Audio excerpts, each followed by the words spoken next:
ओम नमः शिवाय।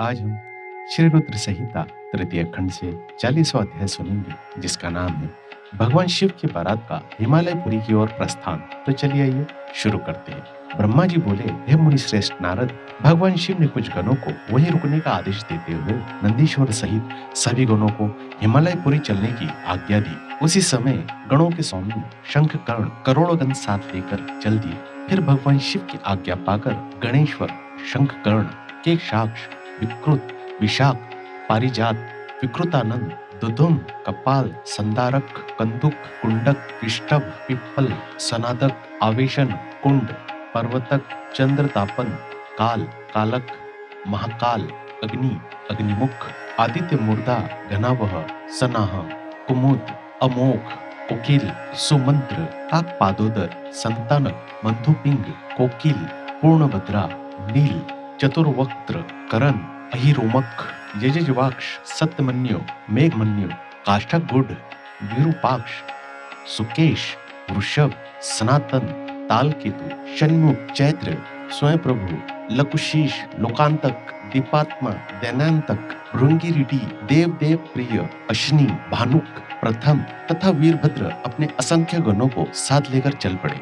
नंदीश्वर एवं गणराज भी अपने अपने गणों को ले क्षेत्रपाल और भैरव के साथ उत्साहपूर्वक चल दिए।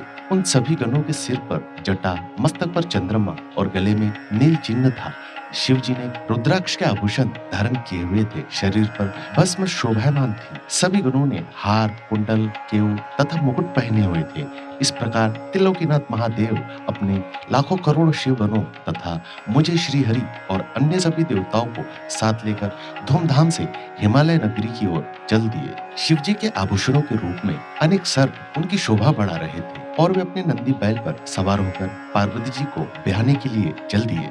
इस समय चंडी देवी महादेव जी की बहन बनकर खूब नृत्य करती हुई उस बारात के साथ हो चली। चंडी देवी ने सांपों को आभूषणों की तरह पहना हुआ था और वे प्रेत पर बैठी हुई थी तथा उनके मस्तक पर सोने से भरा कलश था, जो कि दिव्य प्रभापुंज सा प्रकाशित हो रहा था। उनकी यह मुद्रा देखकर शत्रु डर के मारे कांप रहे थे। करोड़ों भूत प्रेत उस बारात की शोभा बढ़ा रहे थे। चारों दिशाओं में डमरू भेरियों और शंख के स्वर गूंज रहे थे। उनकी ध्वनि मंगलकारी थी, जो विघ्नों को दूर करने वाली थी। श्री हरि विष्णु सभी देवताओं और शिवगणों के बीच में अपने वाहन गरुड़ पर बैठकर चल रहे थे। उनके सिर के ऊपर सोने का छत्र था। चमर ढुलाई जा रहे थे। मैं भी वेदों शास्त्रों पुराणों आगमों सनकादि महासिद्धों प्रजापतियों पुत्रों तथा अन्य परिजनों के साथ शोभायमान होकर चल रहा था। स्वर्ग के राजा इंद्र भी ऐरावत हाथी पर आभूषणों से सज धज कर बारात की शोभा में चार चांद लगा रहे थे। भक्त वत्सल्य भगवान शिव की बारात में अनेक ऋषि मुनि और साधु संत भी अपने दिव्य तेज से प्रकाशित होकर चल रहे थे।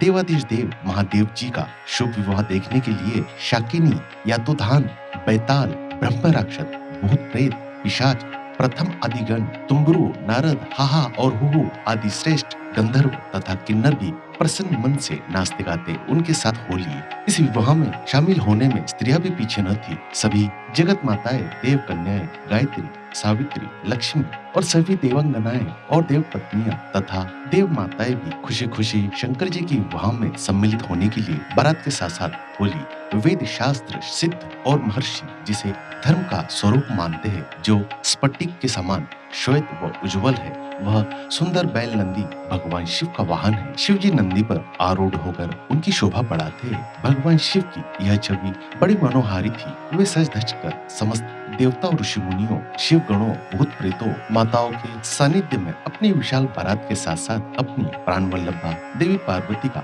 पानी ग्रहण करने के लिए सानंद होकर अपने ससुर गिरिराज हिमालय की नगरी की ओर पग बढ़ा रहे थे। वे सब मदमस्त होकर नाचते गाते हुए हिमालय की भवन की तरफ बढ़ते जा रहे थे। हिमालय की तरफ बढ़ते समय उनके ऊपर आकाश से पुष्पों की वर्षा हो रही थी। बारात का वह दृश्य बहुत ही मनोहारी लग रहा था। चारों दिशाओं में शहनाइयां बज रही थी और मंगल गान गूंज रहे थे। उस बारात का अनुपम दृश्य सभी पापों का नाश करने वाला तथा सच्ची आत्मिक शांति प्रदान करने वाला था। और इसी के साथ श्री रुद्र संहिता तृतीय खंड 40वां अध्याय यहीं समाप्त होता है। इसके अगले एपिसोड में हम 41वां अध्याय सुनेंगे, जिसका नाम होगा मंडप वर्णन एवं देवताओं का भय।